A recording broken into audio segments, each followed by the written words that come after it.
sai derrotado, né? Foi o que nós paramos. São Paulo foi derrotado na Revolução Constitucionalista de 1932, porém, São Paulo sai, de certa forma, com uma vitória também, porque o Vargas ele é obrigado a fazer uma nova Constituição e marcar eleições. Né? Então, São Paulo perde, mas São Paulo acaba ajudando a vencer também. Que é esse segundo período que nós vamos ver agora, né? A página de número 20 para frente, que é esse segundo momento do governo de Getúlio Vargas, que é o chamado governo constitucionalista, 1934 até 1937. Galera, como eu já disse para vocês, não precisa tirar foto. Eu vou enviar eu já mandei, outros slides eu já mandei para vocês, não mandei? Hein, galera? Alô? Alguém me responde? Se eu não enviei, eu vou enviar. Né? Eu vou enviar ainda hoje. No final dessa aula aqui, essa aula acaba às 11h15. Então, no finalzinho da aula, eu vou mandar esses dois. Se eu não mandei, eu já mando os dois de novo por esse canal aqui mesmo, para vocês pegarem. Então, não precisa ficar tirando foto, não. Oi. Os dois? Esse aqui também? Então, beleza. Então, não precisa nem tirar foto, gente. Presta atenção na aula que aí você já tem os dois aí, beleza? Então, obrigado por me informar, né, me dar essa informação. Então, vamos lá. Segundo o governo do Vargas, né, o governo constitucional de 1934 a 1937. Foi promulgada, então, como eu acabei de dizer para vocês, uma nova Constituição. O Vargas, então, por causa do conflito de 1932, ele acaba tendo que promover a chamada da Assembleia Constituinte.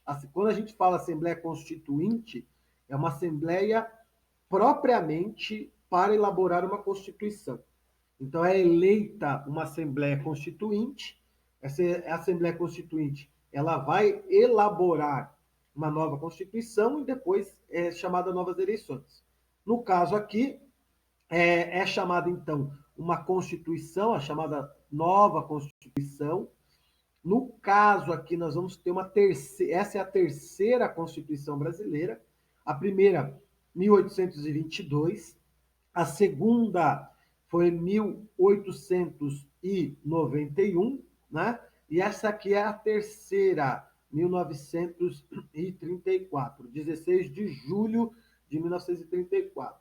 Apesar de ser uma Constituição feita por deputados, ela mesclava características liberais, autoritárias e corporativas.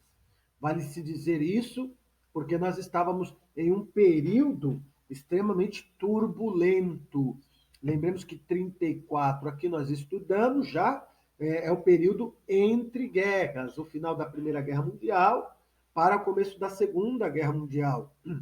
E na Europa, por exemplo, vários movimentos autoritários estavam tomando poder, nazismo, fascismo, né? O salazarismo, o franquismo e outros lugares. Na Polônia também nós vamos ter um movimento autoritário.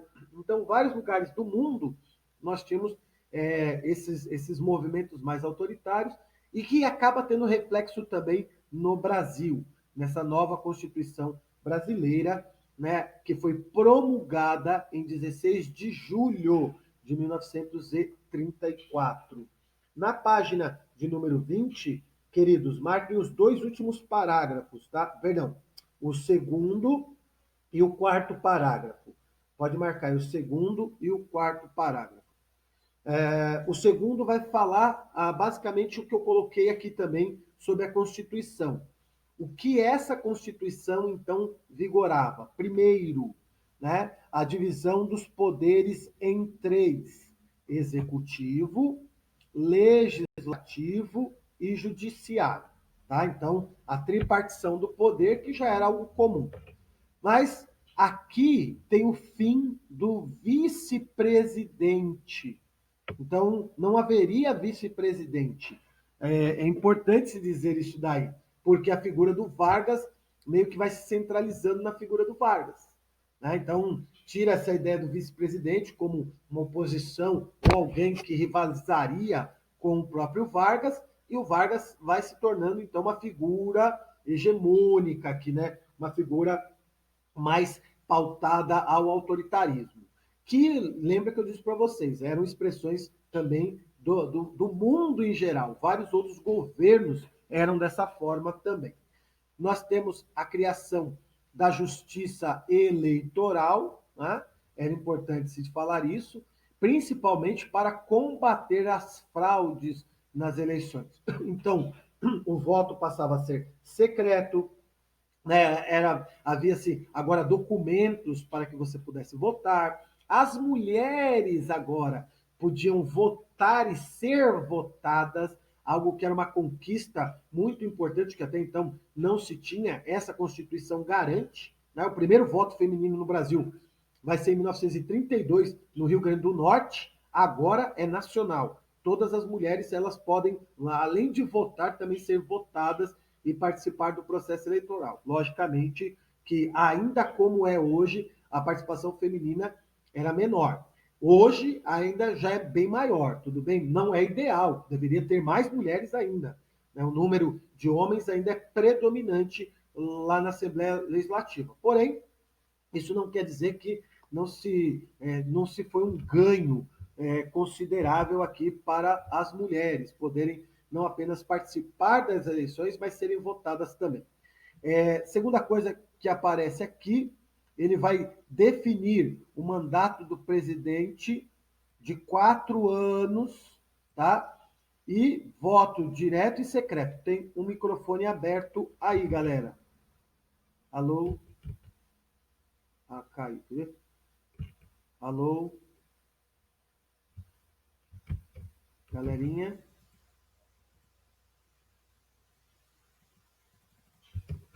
Alô, alô, alô, alô? Vocês estão me ouvindo? Vocês estão me ouvindo? Então, beleza.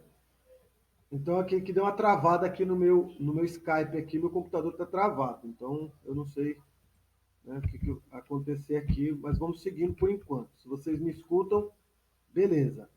Vamos seguindo aqui.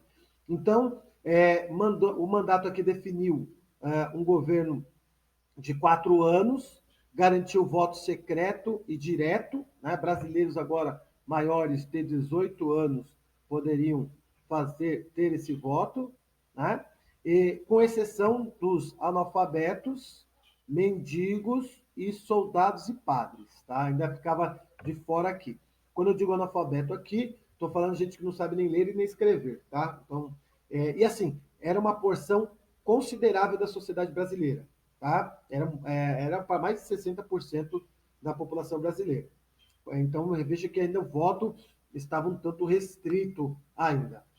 Porém, nós temos um novo momento, esse novo momento da vida política caracterizava uma abrangência maior do que as constituições anteriores. Aí está no livro de vocês também, reconhecimento do direito trabalhista, surgimento do salário mínimo, jornada de trabalho de 8 horas, férias anuais e remuneradas, coisas que não tinham. Logicamente que aqui é uma política, né, muito voltada ao povo, que a gente chama de populista, né, ou populismo. Então, Vargas, para se garantir no poder, ele começa a se aproximar da massa trabalhadora operária de São Paulo.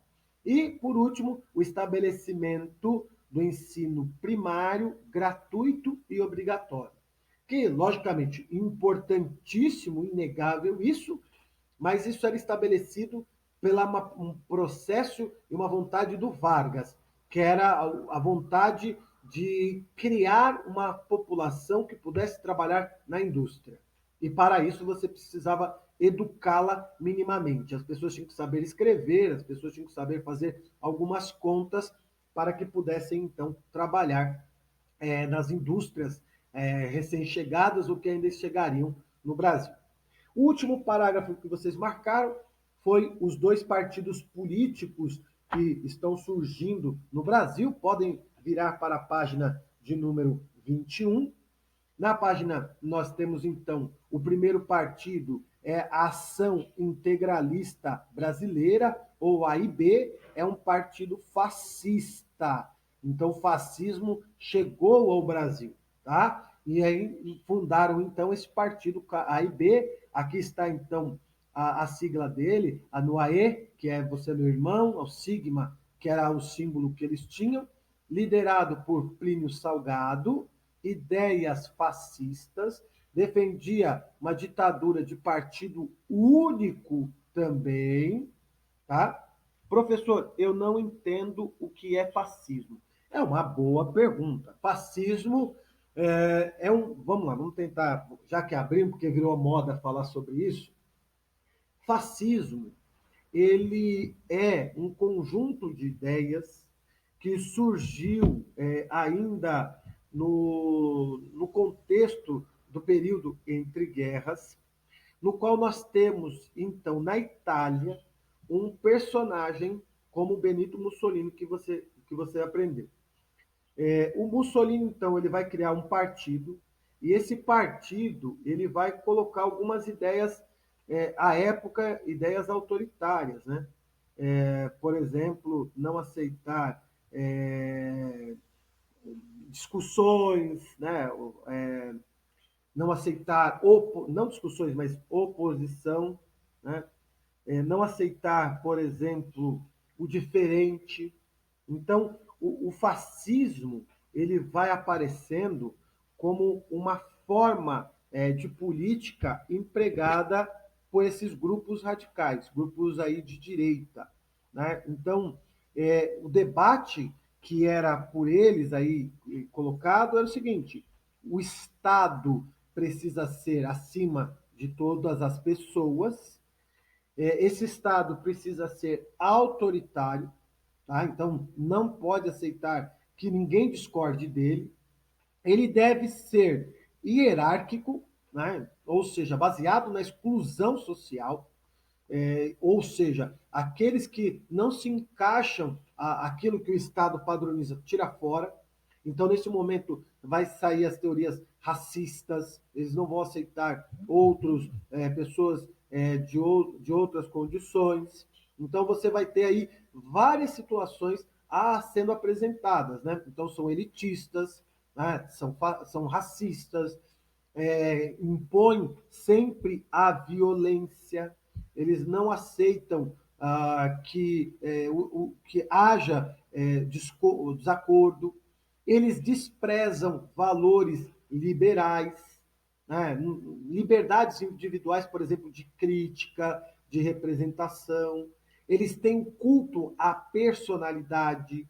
Então, o líder deles, o máximo líder, é sempre alvejado, é carregado nos braços, bate palma, chama ele de mito, chama ele de superstar, chama ele assim, o líder, como era o nome dado tanto ao Mussolini quanto ao Hitler, né? Führer ou Dussi, então era a ideia do líder. Desprezo a valores coletivos, essa ideia de coletividade, não tem que todo mundo, né? Não é para todo mundo, é para alguns apenas. E, em certo momento, também o uso da violência contra aqueles que não expressavam valores entendidos por eles como tradicionais, tá? E mobilização da massa. Esse é o último ponto deles. Eles vão sempre chamar a massa. A massa vai se apresentar aí de maneira muito. A massa sempre vai estar. Sempre tem que ter povo, né? A ideia da massa aqui é que sempre tem que ter o povo. Então, isso é fascismo, tá? A grosso modo aqui. Beleza, gente? Carol já respondeu aqui que ela entendeu. Então, vamos lá. Então, a Ação Integralista Brasileira, a AIB, ela tinha por líder, então, Plínio Salgado, ideias fascistas, que eu acabei de passar aqui para vocês. Eles defendiam aqui no Brasil partido único, apoiado pelo capital rural, principalmente, né, mas urbano, Forças Armadas e a Igreja Católica. Tá? É, por isso, gente, aparece muito essa ideia de fascismo hoje, até mesmo no contexto brasileiro. Só que a gente, lógico, precisa tomar muito cuidado e a gente precisa separar as coisas. Mas aparece muito isso porque as características são muito semelhantes ao que nós estamos vendo atualmente. Né? Não só no Brasil, o fascismo hoje voltou no mundo em geral, na Itália, na Espanha, né? Até mesmo na Alemanha, mas apesar que na América, e principalmente no Brasil, a gente tem visto de forma muito triste algumas dessas colocações aí também. Então, na página 21, marquem aí o primeiro, o segundo e o quarto parágrafo. Ele vai colocar aí sobre a ação integralista brasileira, né? O símbolo do sigma, que é o símbolo principal de continuidade. O Anaue, que é a saudação que eles tinham, você é meu irmão. Eles se vestiam de camisas verdes, né, que está aqui ó, do lado aqui, calças geralmente marrom. Então eles eram conhecidos por essas características que foram apresentado aí para vocês. Junto deles aparece também um partido de características socialistas, tá? Liderados por Luiz Carlos Prestes, o antigo tenentista. Esse tenentista agora, ele já tinha, no caso do Brasil, ele tinha fugido do Brasil e tinha ido para a Europa. Da Europa ele foi para a União Soviética, volta pela Alemanha, e lá ele volta casado, né? Entre aspas, que ele volta casado. Né? Ele volta com uma segurança que, para chegar no Brasil, né, ela tinha que se fingir ser esposa dele. Então era a famosa Olga Bernardes, né? A Olga. Tem um filme dela, tem um livro também contando a história dela. Ela era alemã, judia, tá, e comunista.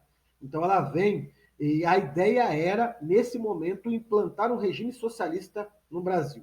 Então o Luiz Carlos Prestes vem para o Brasil tentando fazer esse movimento aqui. O caso da ANL, eles tinham o apoio dos operários, parte da classe média e alguns intelectuais, né, que vinham do movimento tenentista. Condenavam o fascismo, o imperialismo estadunidense. O que é? Alguém pode perguntar o que é imperialismo? É a postura intervencionista dos Estados Unidos nas políticas de outros países, inclusive nesse caso aqui do Brasil, e a concentração fundiária. Eles lutavam, né, pela chamada reforma agrária, ampla e para todos os brasileiros. A divisão da terra aí. Mas foi colocado na ilegalidade no ano de 1935, quando eles colocam em prática o seu golpe, que foi chamado golpe da intentona comunista, que vocês marcaram no último parágrafo da 21. O que foi a intentona comunista? Foi um golpe de Estado promovido por Luiz Carlos Prestes, Olga Bernardes e outros, tentando colocar no Brasil o regime comunista. Tá? Começa então lá em Natal, vai para Recife, Rio de Janeiro e outros lugares, o levante contra o governo do Vargas. Esses levantes vão ser reprimidos muito rapidamente, casos de dias, só Natal que vai durar um pouquinho mais, lá no Rio Grande do Norte. Por isso que o nome intentona, né? Intentona é uma ideia, uma tentativa desesperada, uma tentativa sem precedentes. E aí o que acontece? Eles tentam, não conseguem, o movimento é reprimido rapidamente, os líderes serão presos, entre eles o Luiz Carlos Prestes e a Olga Bernardes, e a Olga, então, ela vai ser, no caso brasileiro, como ela não era brasileira, ela era alemã e também judia, ela vai ser entregue ao nazismo. Tá? Então, ela vai literalmente ir para um campo de concentração. Quem gostar da história, dá uma procurada. Tem o filme Olga, é bem legal o filme, conta toda essa parte e conta também como ela acaba lá no campo de concentração. Não vou dar spoiler aqui, mas vamos lá. Então, o governo federal reprime o movimento e coloca o movimento na ilegalidade. Né? O Carlos Prestes, que está aqui a fotinho dele, no jornal, né? Frente da insurreição armada no Rio, ele é colocado na ilegalidade. Pedro, tem no Netflix? Cara, não sei. Eu confesso para você que eu nunca procurei. Eu sei que no YouTube você consegue assistir. De repente até tenha lá perdido no Netflix. Dá uma procuradinha. É uma interessante pergunta aí. Putz, deixa eu ver. Deixa eu ver. Deixa eu ver. Tá, dá uma olhada aí, depois você nos diz se não. É um filme bem interessante, vale a pena e retrata muito bem o Brasil nessa época. Vai ajudar vocês aí a conseguir. Página 22. Escrevi errado. Sem problema. Vamos lá, página 22. Na página 22, lá em cima, a intentona, no entanto, acabou beneficiando Getúlio Vargas, pois deu a ele um pretexto para declarar o estado de sítio no Brasil, né, sob a alegação de impedir a revolução socialista como na Rússia. Estado de sítio é uma situação de exceção que o chefe de Estado suspende o poder do legislativo, do judiciário e do executivo e concentra nas suas mãos. Mas vamos lá, vamos entender por que o Vargas faz isso. Página 22, vocês podem marcar o segundo e o terceiro. Não tem, né? Ah, então só tem no YouTube. Eu nem sei se quem tem a Amazon Prime tenha. Pode ser que tenha um desses canais de streaming aí, talvez alguém deles tenha. Aí, tá? Na página 22, marquem o segundo e o terceiro parágrafo, que vai falar sobre isso. Vamos entender por que o Vargas ele dá esse golpe. Lembrem que em 34 o Vargas, então, ele faz o quê? O Vargas ele promulga uma nova Constituição, certo? Essa Constituição diz que ele ficaria no poder por 4 anos. Então, 34, 35, 36 e 37. Em 37, o Vargas deveria chamar uma nova eleição e ele não poderia participar dessa eleição porque na Constituição que ele tinha ele mesmo promulgado dizia que não se podia participar da eleição ou quem já era presidente. O Vargas não queria sair do poder, apesar que em 37 ele vai meio que deixando crer que ele vai sair, né? Tanto que vai concorrer ao cargo de presidente Armando de Salles Oliveira, que era apoiado pela elite paulista, e o José Américo de Almeida, que seria, em tese, um candidato do Vargas, apoiado pelo Vargas. E aí, o que o Vargas faz? Ele pega a intentona comunista, que aconteceu em 1935, tá? Reprimida muito rapidamente, passa 36. Em 37, né, surge uma história que depois se soube que foi elaborada por era um livro que estava sendo escrito por um militar brasileiro, né, era uma história fictícia, e nessa história fictícia dizia-se que os comunistas estavam com um plano para tentar derrubar o governo do Brasil. O Vargas ele pega essa ideia, porque numa conversa com esse general militar ele comenta sobre o que ele estava escrevendo, ele pega essa carta que o cara estava escrevendo e chama de Plano Cohen. E aí ele diz o seguinte, né, divulgando nos jornais, nas mídias, no rádio, nós encontramos um plano comunista chamado Plano Cohen, no qual, né, no caso aqui, uma suposta identidade de um militante judeu comunista. Veja aí, Olga Bernardes, tudo que eu falei para vocês aí, como as coisas vão se encaixando. Então, esse plano mentiroso, ele dizia o seguinte, olha, os comunistas, eles querem tomar o poder no Brasil, promovendo greve, matando o nosso presidente e acabando com as igrejas no Brasil. Repara como é que o Vargas, então, ele toma toda a sociedade? Os brasileiros, ao ouvirem isso daqui, ficam com medo, né? O que o Vargas vai fazer? Ele vai, então, usando esse documento forjado, pretexto, dar um golpe de Estado. Então, ele coloca em prática o seu desejo de se permanecer no poder. Em 37, então, instalado no Brasil o chamado Estado Novo, né, em comparação com a ditadura que acontece lá em Portugal. Lembra de Salazar, que chamou Estado Novo? O Vargas chama dele também de Estado Novo. Né? Então, quais são as medidas que o Vargas vai colocar em prática nessa elaboração do Estado Novo? Primeiro, ele dissolve o Congresso Nacional. Não tem mais deputados e senadores, agora só ele manda. Ele manda criar uma nova Constituição. Lembra que tinha criado uma em 34? Ele manda criar a de 37. Né? Nós temos, então, a quarta Constituição no Brasil.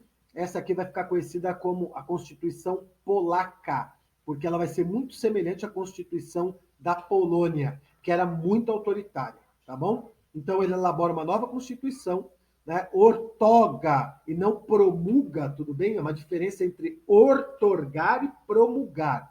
Ortorgar é colocado de cima para baixo, é ele que coloca e não quer ninguém saber de ninguém. Promulgado é quando há a votação e aceitação. Então ele ortoga, concentrando os poderes na mão dele. Estabelece pena de morte, suspensão de direitos individuais. Repare que ele está se tornando um regime extremamente fascista também. No caso que a gente pode colocar aqui, é uma ditadura, é um fascismo que ele está colocando. Elimina qualquer direito à greve, fecha todos os partidos políticos e subordina a ele os poderes legislativo, judiciário e executivo. Ou seja, é o regime da ditadura do Vargas, que vai de 37 até 1945. Tudo bem, gente? Todo mundo está conseguindo acompanhar aí? Também não acabei de conferir. Tudo bem, gente? Alguma pergunta? Alguma questão a ser colocada? Se não, eu vou seguindo aqui. Página 23. Vamos lá. Então, todos na página de número 23. Na página 23, aí, primeiro parágrafo, eu vou ler para vocês. Ó. O Estado Novo começou oficialmente 10 de novembro de 1937. Se até então o governo de Vargas mostrava algum sinal de sua predileção pelas ideias autoritárias e anticomunistas, elas foram adotadas de maneira inconfundível no Estado Novo. Essa fase do governo varguista assumiu clara inspiração dos governos fascistas e nazistas europeus, suspendendo os partidos políticos e sufocando os opositores. Tá bom? Então, foi colocado aí. Isso é para vocês verem como é que eles vão colocando aí. Aí, marquem, então, a Constituição de 1934, pela Constituição de 37, polaca, né, como eu acabei de dizer para vocês. E pode marcar os dois últimos parágrafos, que é a criação de uma nova estrutura, né? Qual é a nova estrutura que o governo fascista, então, vai sendo colocado aqui? Primeiro, ele cria o DASP. Né? O que é o DASP? O DASP é o Departamento Administrativo de Serviços Públicos. Ele cria um departamento para realizar obras públicas, serviços de infraestrutura, construção de rodovia, construção de tudo que fosse do Estado, né, necessário do Estado, ele deveria ser construído aí neste momento. Tá? Então, o primeiro aí.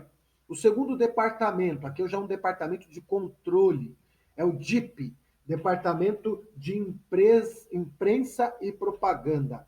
Cuidava, então, da propaganda do governo, censura e controlava todos os meios de comunicação à época. Quais eram? Cinema, jornais e revistas, né? Revistas e jornais, e o rádio. Todos eles tinham que estar subordinados às ideias do departamento. Ou seja, ninguém poderia criticar o Vargas. Né? Qualquer um que fizesse isso, literalmente entraria em conflito, entraria em problemas com o próprio presidente. E depois ele cria o DOPS. O DOPS é conhecido até hoje porque vai ser instrumento de tortura, né? O Departamento de Ordem Política e Social, criado como objetivo de combater e reprimir opositores. Era uma prisão, essa prisão havia torturas, mortes, execuções sumárias no governo do Vargas. Só para vocês terem ideia, um dos desafetos do Vargas, que vai ser preso no DOPS, vai ser o, então, Monteiro Lobato, né? O escritor Monteiro Lobato também vai ser preso neste momento aí. Então, só para vocês terem um pouco da ideia do que foi esse momento da história do governo do Vargas. Na página de número 24, vocês podem marcar o primeiro e o segundo parágrafo, né? Que o Brasil, então, também vai viver aí uma vida cultural bem diferente no governo do Vargas. Entre essa vida cultural, nasce um troço chamado A Hora do Brasil. Esse A Hora do Brasil existe até hoje, tá? Que é aquele momento à noite, quando todos os rádios começam a fazer propaganda do governo.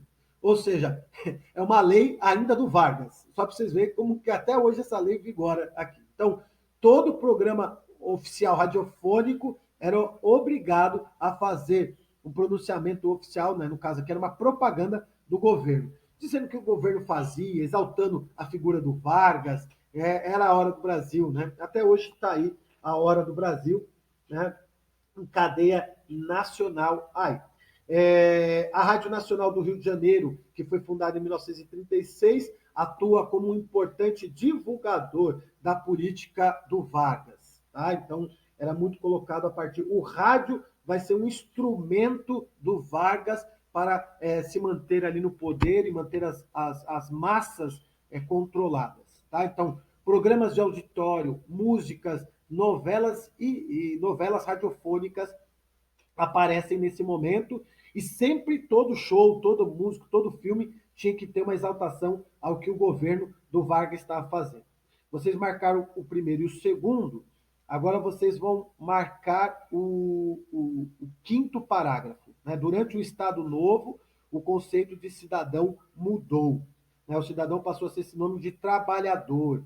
Então, ele vai incentivar, né? O cinema, no caso aqui também, né? Eu já tinha dito para vocês, né? E a valorização das obras de arte. Tá? E aí vai ter a ideia do cidadão. O cidadão tem que ser trabalhador.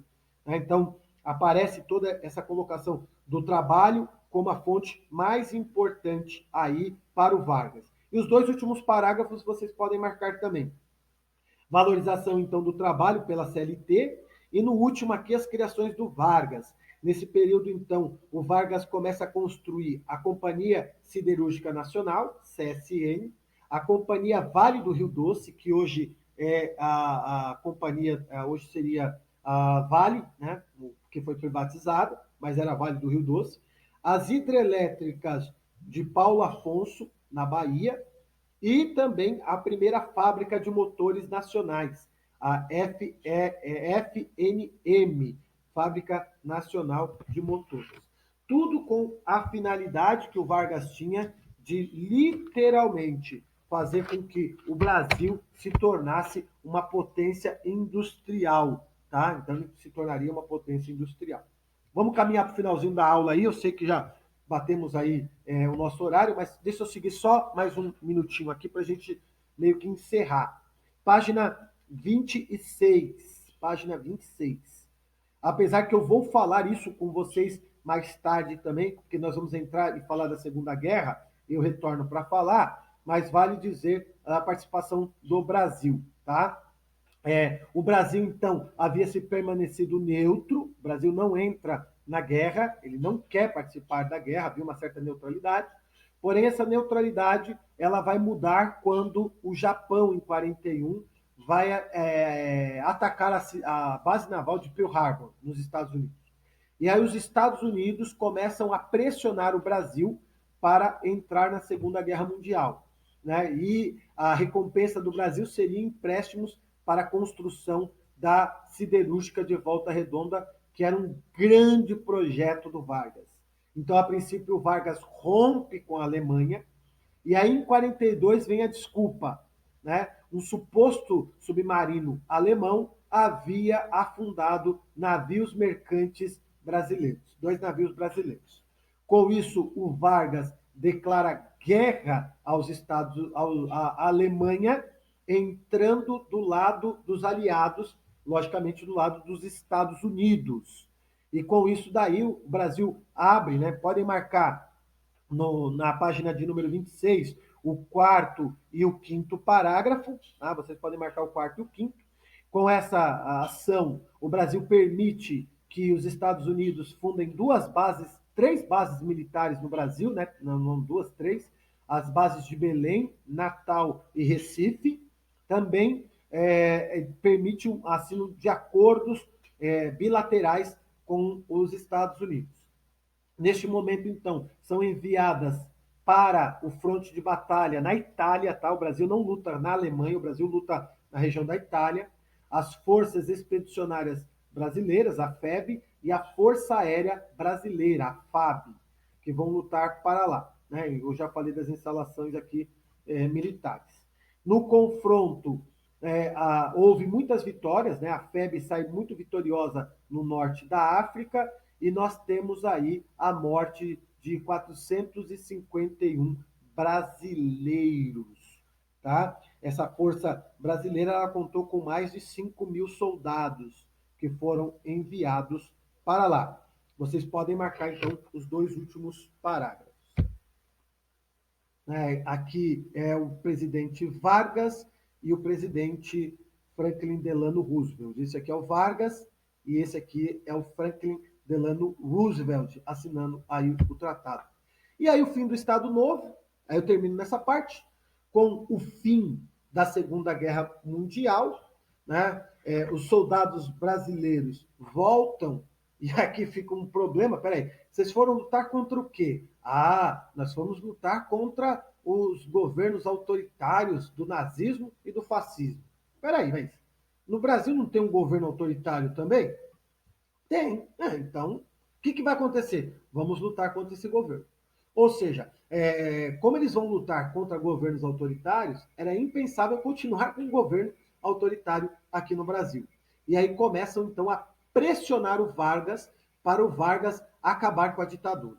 Tá? Então, numa das primeiras ações aí, o Vargas permite a criação de partidos políticos, tanto o PTB, Partido Trabalhista Brasileiro, e o PSD, Partido Social Democrático, são partidos ligados diretamente ao Vargas, mas surgem a UDN, União Democrática Nacional, Partido Conservador, e o PCB, Partido Comunista Brasileiro, que saiu da clandestinidade. Tá?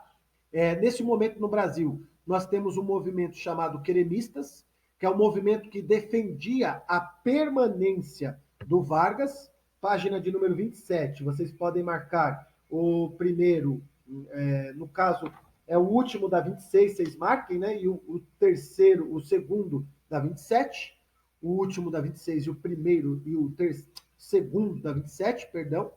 Só que o movimento queremista não foi forte o suficiente para manter o Vargas no poder.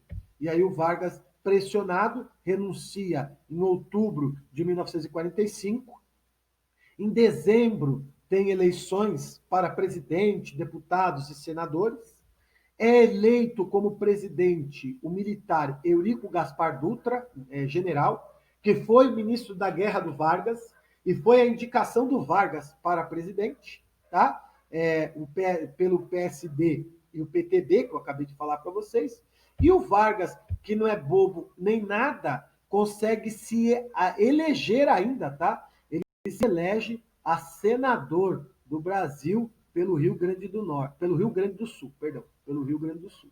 Então, para vocês verem que não era pouca força que o Vargas tinha aí, tá? E por último, a questão indígena, também os povos indígenas acabaram sofrendo bastante na mão desses governos, principalmente do Vargas, apesar de, nesse momento, nós temos obras literárias, como Guarani, Iracema, de José de Alencar, a Semana da Arte Moderna, que vai mostrar as raízes, né, brasileiras. Mais tarde, depois, nós vamos ter, em 30, Gilberto Freire escrevendo seus livros também, falando a respeito dessa relação. E, a partir de então, os indígenas passaram a ser inseridos, né, juntamente com a população sertaneja, a sociedade e a cultura brasileira. Tá bom, gente? Caminhamos bastante, finalizamos esse nosso conteúdo. Alguém quer saber aí a perguntas, alguma coisa? Essa eu lembro, foi a primeira siderurgia do Brasil. Isso, Pedro, mas siderurgia com S, tá? A siderurgia de Volta Redonda. Muito bem. Parabéns. Pergunta, gente. Perguntas?